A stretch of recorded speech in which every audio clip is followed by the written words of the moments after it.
verdad eso que te dejen para último como oradora es muy malo esto. Porque después, por ejemplo, de este hombre, ¿qué carajo voy a decir yo? Eso es difícil, ¿no? Me hacen pasar cada momento. Pero quería hacerles un poco de anécdotas de mi vida como mujer cubana y, bueno, inicialmente como niña. Porque mi papá y Fidel siempre fueron entrañables hermanos, más que amigos, compañeros de lucha y de verdad de una manera extraordinaria. Fíjense que las fotos que yo tengo, la mayor parte de las fotos que tengo con mi papá, casi todas están compartidas con Fidel. Y me contó Celia Sánchez que cuando Playa Girón, a lo que ustedes llaman Bahía Cochino, lo que nosotros llamamos Playa Girón, cuando empiezan las primeras bombas en La Habana, ya mi papá estaba destinado a la parte de Pinar del Río, es decir, al occidente del país. Pero se le cayó el arma que portaba y no tenía el seguro, se le va un tiro y le pasa a Segal por el cuello. Que en esa época no había teléfono móvil, nada de eso, imagínense la comunicación en plena guerra además cómo era. Y mi mamá le llega la noticia, no sabe la condición en que está mi papá, me deja a mí con Celia Sánchez en la casa donde vivían Celia en un apartamento, Fidel en otro, y me deja a mí con ella. Yo tenía meses de nacido, yo nací en noviembre del 60 y eso es ya abril del 61. Y entonces me cuenta Celia que empiezan los primeros bombazos y que ella se pega conmigo en la pared del apartamento y yo estoy llorando, una niña que está asustada, además no tiene a su mamá ahí, ¿no? Y en eso entró mi tío Fidel y entonces me cargó, me puso sobre su hombro, yo me callo inmediatamente y le hice pipí encima. Entonces ese es el primer contacto que supuestamente yo he tenido con mi tío Fidel. Pero fíjense que durante muchos años él fue la figura paterna que yo conocí. Porque mi papá físicamente sale de mi vida cuando yo tengo 4 años y medio. Sí, prácticamente no tengo recuerdos con mi papá. Mi mamá me enseñó a amarlo, a quererlo, a respetarlo, pero realmente los niños buscan una imagen paterna a su alrededor y yo encontré la de mi tío Fidel y él tenía una relación muy especial conmigo, era muy lindo. Me llevaba, por ejemplo, en Cuba empezamos a sembrar gandul, que es un grano parecido al garbanzo pero muy nutritivo, y empezamos a sembrar gandul y Fidel me llevaba a las siembras de gandul. Comí arroz con gandul, sopa de gandul, potaje de gandul, dulce de gandul, arroz con gandul. Ya el gandul me salía por los ojos, pero estaba feliz porque estaba con él. Es decir, hay fotos que estamos en el campo de gandul, por ejemplo, y él va caminando y yo estoy agarrada de su cinto y él da un paso y yo vuelo, ¿no? Con él, porque imagínense una niña así. Pero después en la tarde, cuando regresábamos del campo, él me sentaba en sus piernas y yo empezaba a repetirle todo lo que había aprendido en el día. Y eso lo divertía mucho porque yo era un maldito papagayo repitiendo las cosas. Así crecí con esa imagen de mi tío. El primer poema que hice en mi vida tenía como 6 o 7 años. Todavía no escribía fácilmente. Por eso yo dictaba el poema y mi mamá lo iba escribiendo. Y es muy sencillito, era pasan los años, mi corazón se mantiene aquí, aquí donde los árboles mueven las ramas, fresco aire para mí, donde los pajaritos cantan para ti. Y bueno, mami puso que era para los dos, porque todavía papi estaba vivo en esa época, pero yo realmente se lo había hecho a mi tío, porque era la imagen que yo tenía cerca. De todas maneras, él nunca me permitió que yo olvidara a mi papá, ¿sí? Él siempre lo tenía presente, pero casi nunca hablaba de él. Ya bueno, fui creciendo y ya por supuesto me voy a Nicaragua porque era estudiante el último año de la carrera y el comandante en jefe pide que los estudiantes del último año de la carrera que queríamos hacer el internado internacionalista en Nicaragua diéramos el paso al frente, y por supuesto yo lo di. Así que ese día que nos encontramos yo le comunico: ah, tío, me voy para Nicaragua. Y bromeando con él le digo: a lo mejor me encuentro con un nica y me caso y me quedo por allá. Me miró muy serio y me dijo: no vas para Nicaragua. Le digo: ¿cómo? No, es más, te mando para Yemen. Le digo: está bien, me enamoro de un camello y me caso igual. Y ya se dio cuenta que estaba bromeando con él, ¿no? Pero en esas cosas, aunque Fidel entendía muy bien toda la cuestión del amor, de la inmigración, él trata por todos los medios de justificar un poco la inmigración de los cubanos, todo ese tipo de cosas, no solamente ya con una cuestión de amor, sino también, bueno, por una cuestión económica. Pero su gente, la que estaba cerca de él, esa no, esa tenía que quedarse en Cuba. Y la verdad es que somos isleños, así es difícil salir de una isla. Por eso con los canarios, por ejemplo, yo me llevo muy bien normalmente porque compartimos mucho ese tipo de cosas, igual que con los chipriotas también. Resulta entonces que ya, bueno, vengo de Nicaragua, él me está esperando, qué sé yo, me voy a Angola. Pues decía un amigo mío que si yo hubiera sido hombre me hubiera estado machucando los huevos contra una piedra, porque todo el tiempo me iba a los peores lugares. Pero era así, era lógico, ¿no? Si estaba cumpliendo lo mismo que hacían los jóvenes cubanos en ese momento, pero también soy la hija del Che Guevara. Entonces la educación viene muy cerca y había que cumplir con las cosas lógicas que te enseñan desde que tú empiezas a crecer. Así que llego de Nicaragua, estoy un año en Cuba, menos de un año, y piden misión a Angola. Y recuerdo que estaba en el Pedro Borrás, un hospital de los más viejos que había en Cuba de pediatría, y era la secretaria de la Unión de Jóvenes Comunistas del área de pediatría. Entonces en ese momento había problemas, nadie podía ir, todo el mundo tenía un problema diferente. Y yo dije: bueno, está bien, yo voy, si no tengo perro ni gato, qué carajo, yo voy. Y me voy al Ministerio de Salud Pública, provincia de Salud Pública, y digo: mire, yo vengo del Pedro Borrás para la misión internacionalista, ¿dónde es?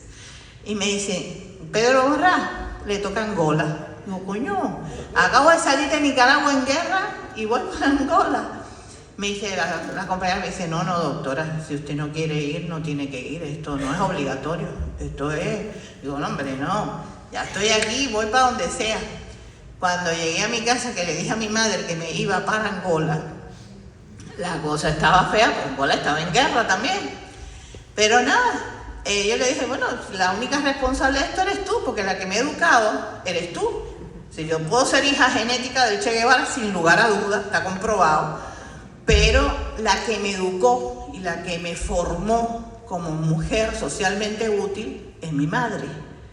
Entonces le digo: tú eres la responsable en última instancia de que yo me vaya para Angola. Si no me des teque. Digo: no te doy teque, solamente te estoy diciendo la verdad. Pero bueno, me fui para Angola, fueron los 2 años más duros de mi vida. Yo pensé que en Nicaragua se había roto el egiputómetro, pero no, en Angola la cosa estaba peor. En Nicaragua fue una escuela, realmente una escuela. Yo había hecho un solo parto como médico o estudiante de medicina, con toda la seguridad alrededor, y resulta que cuando llegué a Nicaragua me dejaron sola haciendo el primer parto. Yo siempre digo que las pobres nicas que me tocaron los primeros partos todavía me deben estar buscando, porque yo hice cualquier disparate, no tenía idea de lo que estaba haciendo. Bueno, terminé haciendo 100 partos en Nicaragua yo sola y ya me creía un máster, hasta que me empaté con las parteras quichuas en el norte de Ecuador, y ahí me di cuenta que no sabía nada de parto. Aprendí con las indígenas a ser mejor partera y mejor médico. Así que todos estos tiempos he ido aprendiendo, Y por supuesto mi tío estaba cerca, así, hablamos, yo mandaba cartas, qué sé yo, y al fin me voy a casar.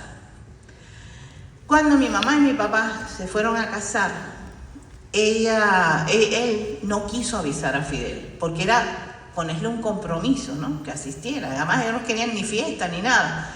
Pero Raúl y Camilo Cienfuegos se encargaron de hacer la fiesta de la boda.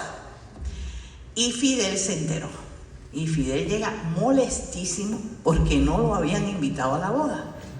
Y mi mamá me dice, no hagas eso. Ve a ver a tu tío y explícale que te vas a casar. Digo, mami, pero es comprometerlo. No importa, él no te va a perdonar si no lo haces. Bueno, voy a ver a mi tío al Palacio de la Revolución, digo, al Consejo de Estado. Y después, cuando él sale, tiene una visita, qué sé yo, sale un momento y yo le explico, tío, vengo a verte porque me voy a casar. Me dice, pero tú no te hubieras casado sin decírmelo a mí primero, ¿no? Ahí le expliqué que estaba ahí porque mi mamá me había prácticamente obligado por lo que le había pasado a ella.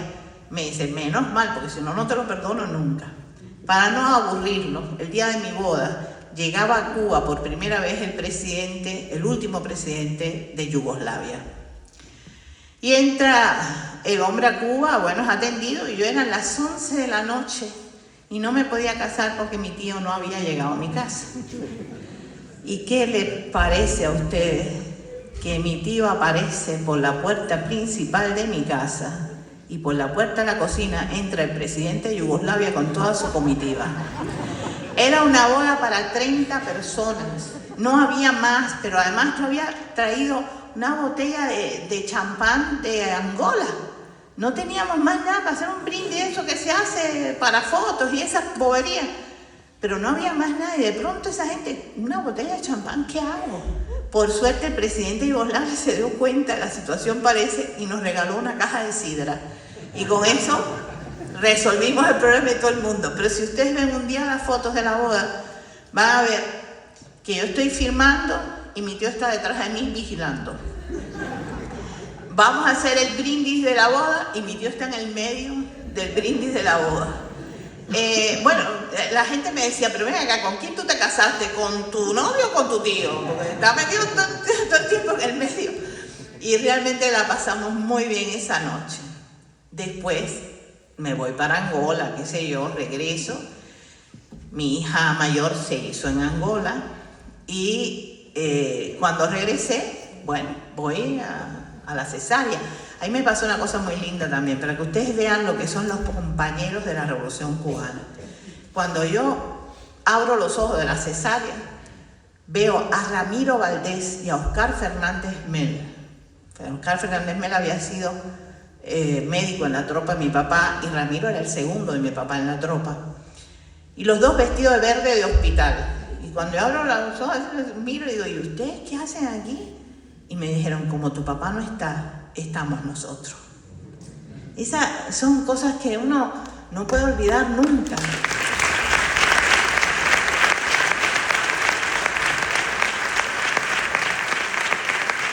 Pero mi tío Fidel aparece al otro día y mi hija mayor nació el 21 de diciembre de 1988. Eso significaba que el día 22 de diciembre se iba a firmar digamos que el contrato, el tratado entre Cuba, Angola y Sudáfrica, con supervisión de Estados Unidos de Norteamérica. Pero era una victoria, realmente una victoria, porque se retiraban las tropas militares de Angola, ¿cierto? Se le daba la independencia a Namibia y comenzaba el fin del apartheid. Era toda una victoria. Y él quería que mi hija se llamara Victoria. Pero el papá de mi hija era un gran chivador, por no decir la otra palabra, y estaba en Angola y me había pedido que la niña se llamara Estefanía, sabiendo que a mí no me gustan los nombres anglicanos, que yo quería un nombre en castellano. Pero para mortificar, él dijo Estefanía. Y era mi palabra empeñada con el hombre que no estaba. Y mi tío se aparece y dice, esta niña tiene que llamarse Victoria. Y tío, no se puede llamar Victoria, se llama Estefanía. Que no, que esta niña se tiene que llamar Victoria. Tío, los abuelos no le ponen nombre a los nietos, son los padres los que ponemos los nombres. ¡Qué barbaridad! Esta niña va a tener un nombre feo por tu culpa y no sé qué. Bueno, al final ya se dio convencido de que no me iba a poder convencer de aquello. Señala a la niña en la cunita y dice, ojalá no saques el temperamento de tu madre. Miró la espalda y se fue. Un tiempo después ya él habla por teléfono conmigo, está hablando por alguna cosa y siente la voz de Estefanía. Y Estefanía le dice, él me dice, ¿la niña el nombre feo está ahí? Le digo, sí, está aquí. Me dice, mira a ver si quiere hablar conmigo. Y él me escucha que yo le digo a Fanny, Fanny, ¿quieres hablar con tío Fidel? Y él me dice, no, yo soy su abuelo. Ah, está bien. Fanny, ¿quieres hablar con abuelo Fidel? Y a ese sí. Y habló con él su jerigonza. Usted sabe lo que se habrán dicho los dos, porque yo no entendía nada. Al otro día, cuando voy a buscar a Fanny al círculo infantil, la señora me llama aparte y me dice, mamá, estoy muy preocupada. Pues la niña, Fanny, es inteligente, una niña inteligente. Y hoy vimos la clase de los familiares, de los abuelitos. Yo expliqué que cada niño tiene 2 abuelos y 2 abuelas. Pero Fanny dice que tiene 3 y no hay manera de sacarla de allí. Digo, mire señor, disculpe, es que anoche ella habló con Fidel y Fidel dijo que era su abuelito. Y dice, tiene 3. Se acabó. Así ha sido esa vida, ¿no? Es decir, cuando me divorcié del padre de mis hijas, el que estuvo al lado mío todo el tiempo fue mi tío, preocupado, todas estas cosas, así. Esa cosa de familia, pero además de discutir cosas, yo muchas veces lo mortificaba. Él tenía la teoría de que los primeros habitantes de América habían llegado por el norte del continente, que eran los vikingos, ¿no? Y yo le decía que al estar en el sur y con las corrientes marinas que había en el sur, posiblemente los primeros habitantes, por lo menos del sur del continente, habían venido de África o de la India. Porque cuando yo fui por primera vez a Ecuador, había estado antes en la India y no había cosa más parecida que una cosa y la otra. Era muy parecido la manera de sentarse, de todo. Y entonces yo le discutí esas cosas con él. Me decía, pero tú eres cabezona, que no sé cuánto. Y peleaba. A veces eran discusiones más fuertes, eran discusiones de cosas que yo vivía todos los días y que él no podía saber porque estaba más distante y tenía una gente alrededor que le podía dar una información, pero la que yo recibía era la del pueblo diariamente, porque yo era médico, alergóloga, pediatra, estaba en un hospital, por tanto recibía esa información. Entonces podíamos discutir, algunas veces discutimos por las elecciones que él hizo de algunos dirigentes cubanos, yo no estaba de acuerdo, y de fresca y atrevida se lo dije, y me costó un año que me dejara de hablar, pero después reconoció que yo tenía razón. Porque si algo tenía Fidel, es que era capaz de escuchar a la gente y sobre todo cuando esa gente era crítica con ella misma. Me pasó con el médico de familia. Él crea a los médicos de familia en Cuba y un momento determinado le digo, tío, hay que darle oportunidad a ese médico de familia para que haga una segunda especialidad. Porque 2 o 3 serán médicos de familia extraordinarios, pero el resto no tiene la capacidad, porque es demasiado conocimiento para un solo individuo, y para que sea bueno puede estar un tiempo en eso, pero después tiene que hacer otra especialidad. Y le empecé diciendo, porque yo soy pediatra y no sé nada de pediatría. Entonces me dijo, yo pensé que tú creías que te lo sabías todo. Está bien, vamos a tenerlo en cuenta. Y así los médicos de familia pasaron a poder hacer otra especialidad. Pero fueron esas discusiones las que me hicieron muy cercana a mi tío y además respetarlo, admirarlo extraordinariamente, porque él mostró el tipo de ser humano realmente que era. Lo más hermoso que tiene un hombre no es que llegue a ser un estadista internacional, un dirigente, no, es la parte humana. Es esa capacidad de entender al pueblo, es esa capacidad de escuchar a la gente, es esa capacidad de poder responder al pueblo. Para mí eso era lo más importante de Fidel, y mi papá también lo decía, que él nunca había visto un dirigente que tuviera tanto contacto y tanto intercambio con el pueblo como lo tenía Fidel.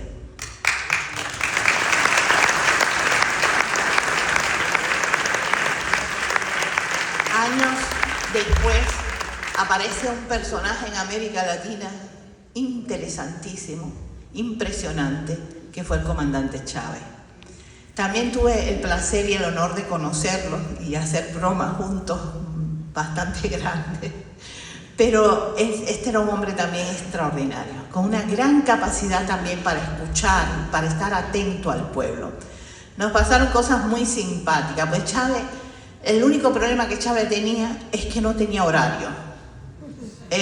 Teníamos un acto nada más y nada menos que en Austria, con gente, con jóvenes, y Chávez no llegaba. Los muchachos estaban ahí, yo tenía que hablar, pero yo no podía hablar si Chávez no estaba. Y yo estaba, decía Maduro, era en ese momento canciller, decía Maduro, por tu madre, llama a Chávez. Me dice, tú no lo conoces todavía. Yo sí lo conozco, pero llámale, explícale que los muchachos estos son alemanes. Pero oye, tienen un horario, no puede ser. Al fin llegó Chávez. Aquella noche fue memorable. Los muchachos se divirtieron mucho con las cosas que él dijo y qué sé yo, pero la verdad es que tuvieron una tremenda paciencia para ser austriaco, porque lo tuvieron que esperar casi 2 horas hasta que Chávez llegó. Pero bueno, valió la pena, realmente. Y eso también es una cosa inmensa en América Latina. Cuando aparece Chávez, por primera vez realmente vimos la posibilidad de una América unida. Yo recuerdo en una conversación a un programa de televisión que hice con el padre Vidal, que era un padre de izquierda, y un muchacho nos estaba escuchando. Y cuando terminamos de grabar, el muchacho viene y me dice, doctora, usted habla muy bonito, pero mi presidente está regalando el petróleo de nosotros y aquí todavía no tenemos los problemas resueltos. Y yo me acuerdo que le dije, sí, Pancho, ¿a ti te gusta el sabor del petróleo? Me dijo, no, el petróleo no se come. Exactamente. Tu presidente está cambiando el petróleo por las vacas que tú no tienes, por los frijoles que tú no cultivas, por el arroz que tú no cultivas. Porque Venezuela, igual que Cuba, tenía todas sus alimentaciones en los almacenes de Miami. Y cuando triunfa la revolución, empieza la presión de toda esta gente sobre el pueblo venezolano. Por suerte, ya ustedes oyeron hoy la noticia de que más del 90% de lo que se come en la mesa venezolana está producido hoy por Venezuela. Pero en aquel momento no era así. Y Chávez tenía que hacer estos intercambios. Pero además, algo que sembró Chávez fue la solidaridad. Si él brindó solidaridad a pueblos que la necesitaban y hoy la está recibiendo. El pueblo venezolano recibe también esa solidaridad que Chávez fue cultivando.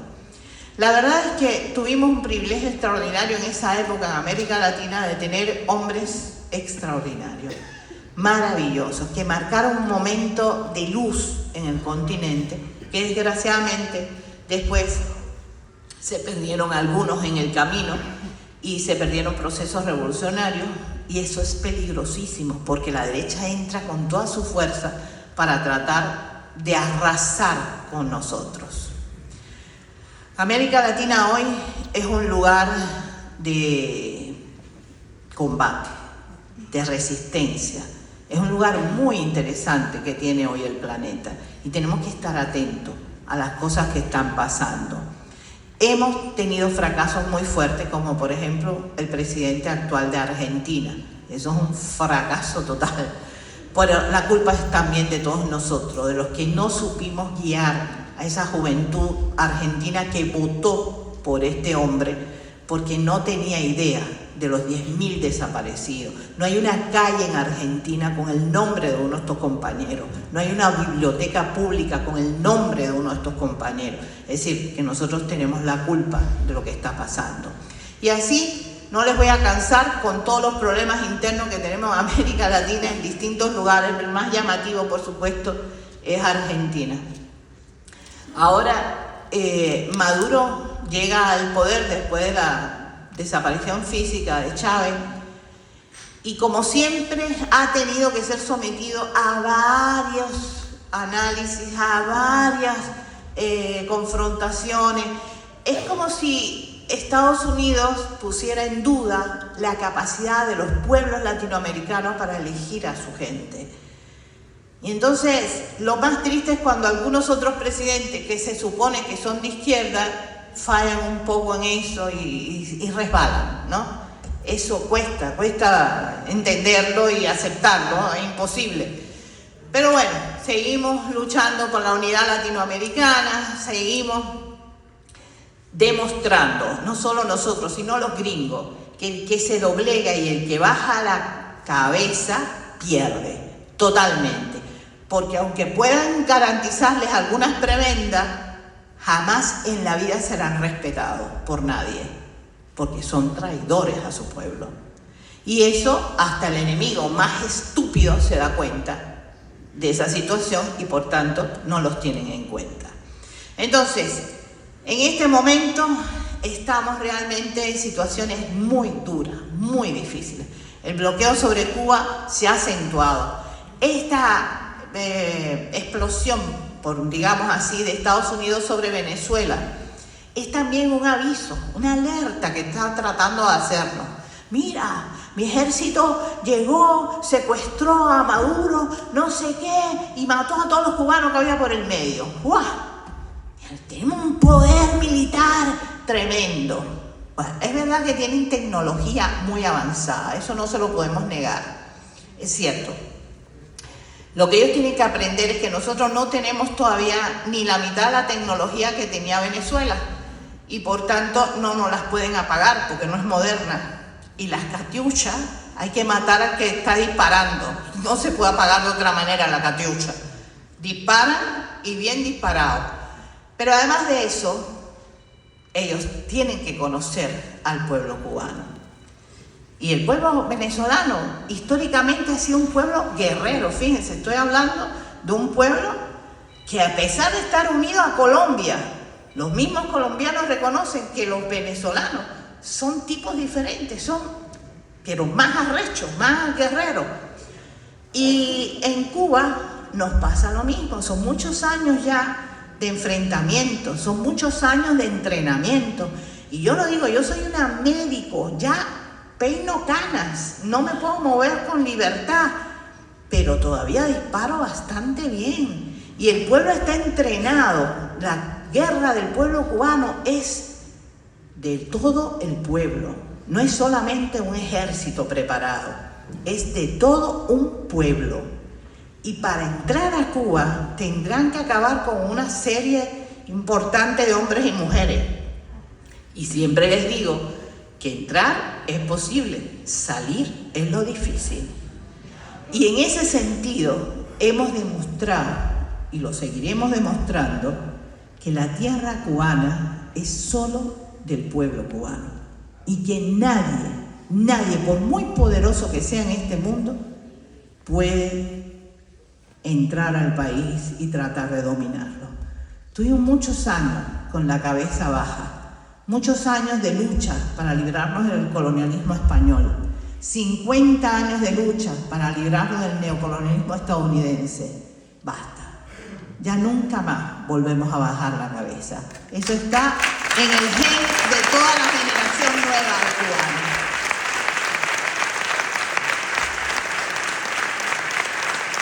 Pero fíjense,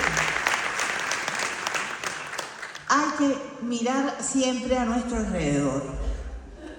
Nosotros no somos solos, sí. Tenemos un gran grupo humano a nuestro alrededor, por suerte. La solidaridad ha respondido siempre. En los peores momentos de la Revolución Cubana, la solidaridad ha estado presente. Y nosotros confiamos también en eso. No en que vayan a luchar con nosotros, pero sí en que levanten su voz si una agresión llega a ocurrir. Y sabemos que contamos con todo ese apoyo. Pero para eso necesitamos la unidad de ustedes. Sin unidad no hay fuerza. Entonces tienen que buscar esa unidad. Esa famosa democracia que tanto se habla en Europa significa del griego poder de pueblo. y hay que ejercer ese poder de pueblo.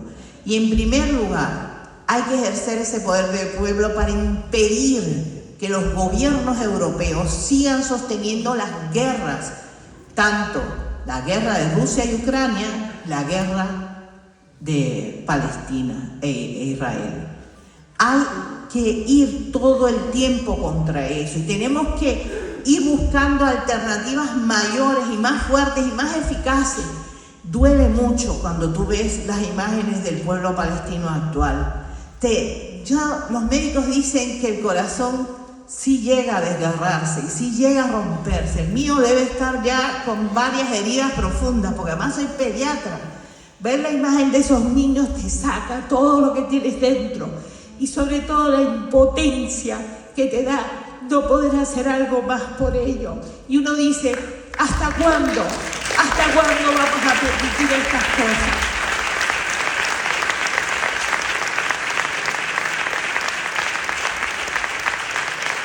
Hemos hablado del Sahara, de los saharaui, y los conozco desde que estaba en Angola. Y después tuve el placer de ir ahí en el campamento que hay en Argelia y estar ahí con el presidente anterior que falleció y poderlos conocer un poco más desde adentro. Y fue para mí muy emocionante eso. ¿Y saben con quién me encontré allí? Con 8 médicos cubanos. Ahí estaban. Entonces, ese es un pueblo que también necesita solidaridad, apoyo, sobre todo España. Porque España en general, todo el Estado español tiene mucha responsabilidad con lo que hoy está sufriendo el pueblo saharaui. Y hay que apoyarlo, por todos los medios, hay que apoyarlo. Y hoy no puedo terminar de hablar sin mencionar a un pueblo que me he enamorado de ellos, de verdad, que es el pueblo yemenita. El valor que han demostrado es extraordinario. Y también es un pueblo en peligro, también es un pueblo amenazado por el imperio estadounidense. Y nosotros tenemos que estar atentos, porque el valor de esos hombres y esas mujeres no es en vano, no puede ser en vano. Tenemos que apoyar con todo lo que podamos al pueblo también de Yemen. Para todos ustedes, de verdad, quiero darles un fuerte abrazo.